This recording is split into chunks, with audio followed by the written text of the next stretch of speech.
Bismillahirrahmanirrahim. Assalamualaikum warahmatullahi wabarakatuh. Nama saya Kanti Mariani, NIM 186300101. Saya akan mempresentasikan hasil review jurnal yang berjudul A Study on Heavy Metals in the Surface Soil of the Region Around the Qinghai Lake in Tibet Plateau, Pollution Risk Evaluation and Pollution Source Analysis. Adapun pokok bahasanya yaitu latar belakang, kajian pustaka, metode penelitian, pembahasan, dan kesimpulan. Selanjutnya adalah latar belakang. Adapun tujuan dilakukannya penelitian ini yaitu untuk mengetahui karakteristik pencemaran dan sumber logam berat di permukaan tanah di wilayah sekitar Danau Qinghai. Penelitian ini berlokasi di Danau Qinghai, Jalan Danau Timur, dan Jalan Danau Barat di sekitar danau, yang dimana medannya datar, tanahnya subur, serta termasuk wilayah transportasi. Alasan perlu dilakukannya penelitian di lokasi ini yaitu untuk melakukan evaluasi pencemaran dan penilaian risiko ekologi dan lingkungan dari logam berat di permukaan tanah wilayah sekitar danau, dikarenakan kepadatan penduduk serta intensitas aktivitas manusia yang tinggi. Adapun parameter yang diuji yaitu pH tanah, bahan organik, dan logam berat untuk mengetahui sumber polusi dan sumber logam berat dan mengevaluasi risiko polutannya. Nah, metode analisa yang digunakan yaitu metode evaluasi polusi dan risiko serta metode analisa sumber logam berat. Analisa parameter pH bertujuan untuk mengetahui tingkat keasaman dari tanah yang diuji. Faktor yang mempengaruhi pH sampel tanah yaitu berbagai aktivitas lokal penduduk setempat. Sedangkan analisa parameter bahan organik bertujuan untuk mengetahui kandungan bahan organik yang terdapat pada sampel tanah, seperti sisa bahan alam maupun bahan-bahan yang telah terdekomposisi dan terakumulasi dari sisa tumbuhan, hewan, dan penduduk setempat, baik di dalam tanah dan di atas permukaan tanah. Sedangkan analisa parameter logam berat bertujuan untuk mengetahui konsentrasi unsur AS, CD, CO, CR, CU, Mn, Ni, Pb, dan Zn dalam tanah. Adapun fungsi pereaksi dalam analisis tersebut yaitu yang pertama analisis parameter pH menggunakan larutan NaOH yang berperan sebagai larutan sekunder dalam titrasi potensiometri.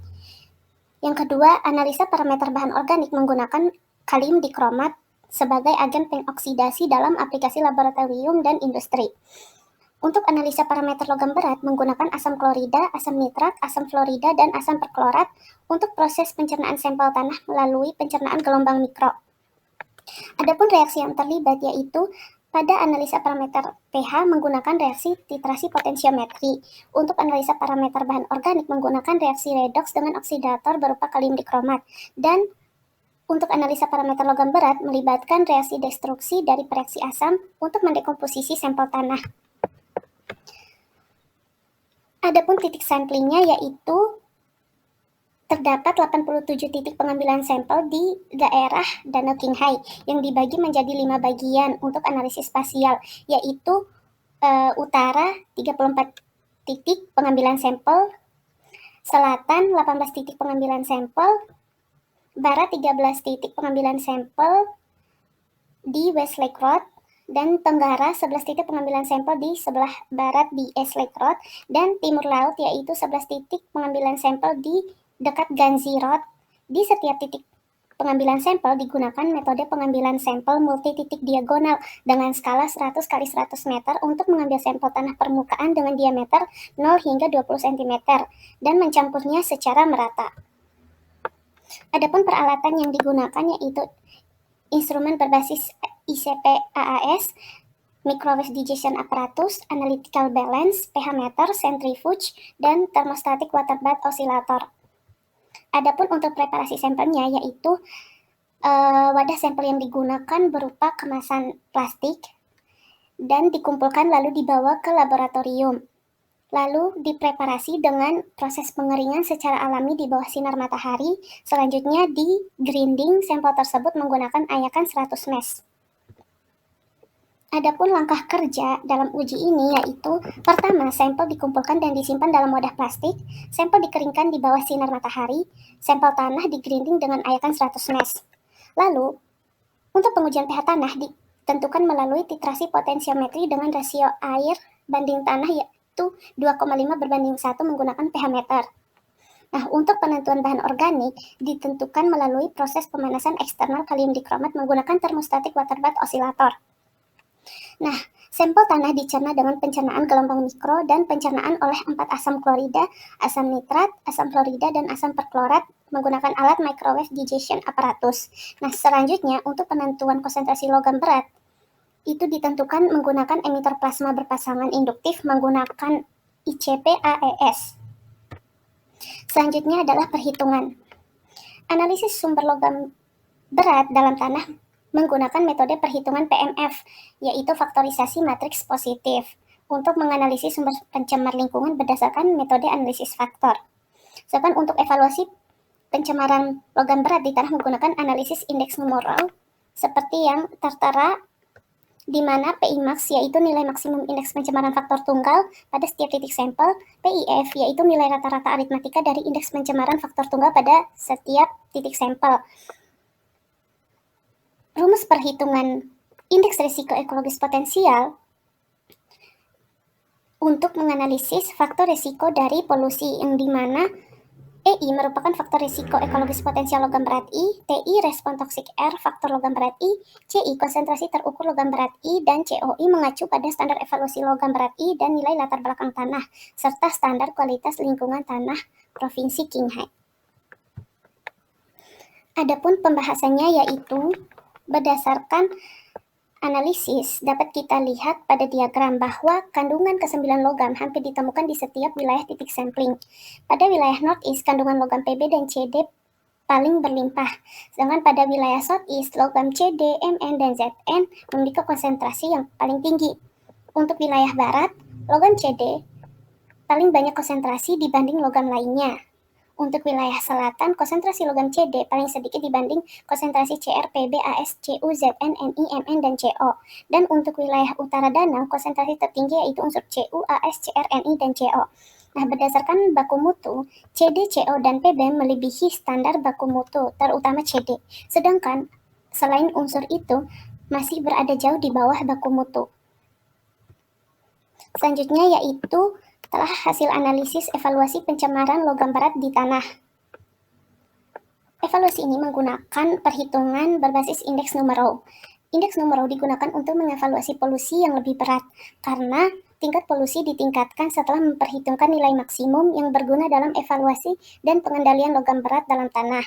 Berdasarkan hasil analisis di atas, dapat dilihat bahwa mungkin ada beberapa pencemaran di utara, selatan, barat daya, dan tenggara wilayah Danau Qinghai, serta jalan raya utama di wilayah sekitar danau dan jalur kereta api Qinghai menyumbang polusi berat karena berkorelasi erat dengan pelepasan logam berat seperti Pb, Cu, Zn, dan Cd dalam prosesnya. Selain itu, mungkin juga disebabkan oleh kegiatan pertanian, pariwisata, dan faktor lainnya. Selain itu juga, pencemaran logam berat di permukaan tanah di barat daya dan tenggara itu lebih berat daripada barat laut dan timur laut, yang mungkin terkait dengan pemanfaatan lahan dan efek volume lalu lintas. Selanjutnya yaitu evaluasi resiko logam berat di tanah. Evaluasi resiko ekologis potensial. Faktor resiko ekologi potensial R dari ke-9 logam berat di tanah adalah Cd paling besar dibanding As dibanding Co, dibanding Pb dibanding Cu, dibanding Ni, dibanding Cr, dibanding Zn, dan dibanding Mn. Secara khusus, dari total 87 titik sampling, nilai Ri dari 7 titik pengambilan sampel termasuk dalam resiko ekologis yang sangat kuat, dan 80 titik pengambilan lainnya termasuk dalam resiko ekologis yang ringan. Nah, akumulasi logam Cd memiliki potensi faktor resiko ekologis yang tergolong ringan, tergolong kuat, yaitu berkisar antara 11 hingga 1218. Sedangkan untuk unsur-unsur lain, risiko ekologisnya ringan, yaitu kurang dari 40, dan risiko tersebut dapat diabaikan. Selanjutnya yaitu analisis sumber logam berat di dalam tanah. Analisa ini menggunakan metode PMF yang digunakan untuk menganalisis sumber logam berat dan mengeksplorasi sumber utama pencemaran. Adapun hasil spektrum komponen sumber yang diperoleh dari analisis model PMF ditunjukkan pada gambar di samping, bahwa Cd, Co, Cr, Cu, Mn, Ni, dan Zn memiliki kontribusi yang lebih tinggi pada faktor 1, dengan tingkat kontribusi masing-masing sebesar 45%, 44%, 50%, 63%, 43%, 56%, dan 49%. Telah hasil analisisnya yaitu CO, Cu, Mn, Ni, dan Zn dikenal sebagai elemen jejak yang mendorong pertumbuhan tanaman, dan penggunaan aditif pakan yang mengandung Cu dan Zn dapat menyebabkan sejumlah besar logam berat dalam kotoran ternak, dan unsur lainnya akan mengakibatkan pencemaran logam berat di dalam tanah. Selain itu, logam Cd merupakan unsur dalam kegiatan pertanian seperti pestisida dan pupuk, sehingga faktor 1 dapat dijelaskan sebagai faktor produksi pertanian yang menyumbang sebesar 43% sumber polusi. Untuk faktor kedua, tingkat kontribusi CO, Cr, Cu, Mn, Ni, Pb, dan Zn memiliki kontribusi sebesar 41%, 31%, 19%, 28%, 59%, 44%, dan 19%. Unsur-unsur Cr dan Ni di dalam tanah terkena sedikit polusi eksternal yang mungkin dipengaruhi oleh faktor alam seperti pelapukan alami dan erosi batuan sedimen. Sedangkan Mn kaya akan kerak bumi, sehingga dikenal sebagai elemen sumber alami tanah. Selain itu, beberapa ahli berpendapat bahwa Cr, Ni, dan Cu dikendalikan oleh batuan pembentuk tanah.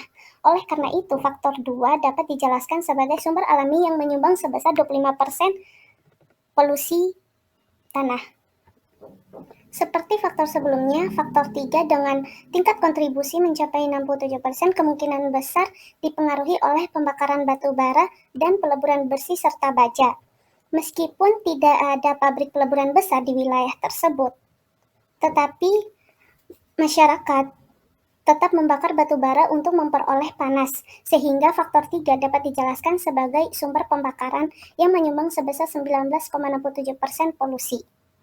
Pada faktor 4, logam Cd, Pb, dan Zn memiliki kontribusi yang lebih tinggi dengan tingkat kontribusi masing-masing sebesar 37%, 25%, dan 12%. Studi menunjukkan bahwa transportasi berupa knalpot kendaraan, konsumsi pelumas, keausan ban, keausan rem, dan keausan jalan raya adalah sumber utama polusi logam berat Pb, Zn, dan Cd di dalam tanah. Khusus Pb dan Cd berasal dari keausan rem, di mana Pb dikenal sebagai elemen kunci dalam bensin dan solar serta knalpot yang bisa masuk ke tanah dalam proses sedimentasi atmosfer, sehingga Pb juga berasal dari knalpot kendaraan. Sedangkan Zn berasal dari keausan ban dan bagian tangki bahan bakar yang digalvanis. Selain itu, tidak ada perusahaan kimia dan pertambangan di dalam dan di sekitar wilayah Danau Qinghai, sehingga akumulasi Pb, Zn, dan Cd kemungkinan besar berkolerasi dengan transportasi. Oleh karena itu, faktor 4 dapat dijelaskan sebagai sumber transportasi yang menyumbang sebesar 11,89% polusi tanah. Baiklah, sekian yang dapat saya sampaikan. Terima kasih atas perhatiannya. Wassalamualaikum warahmatullahi wabarakatuh.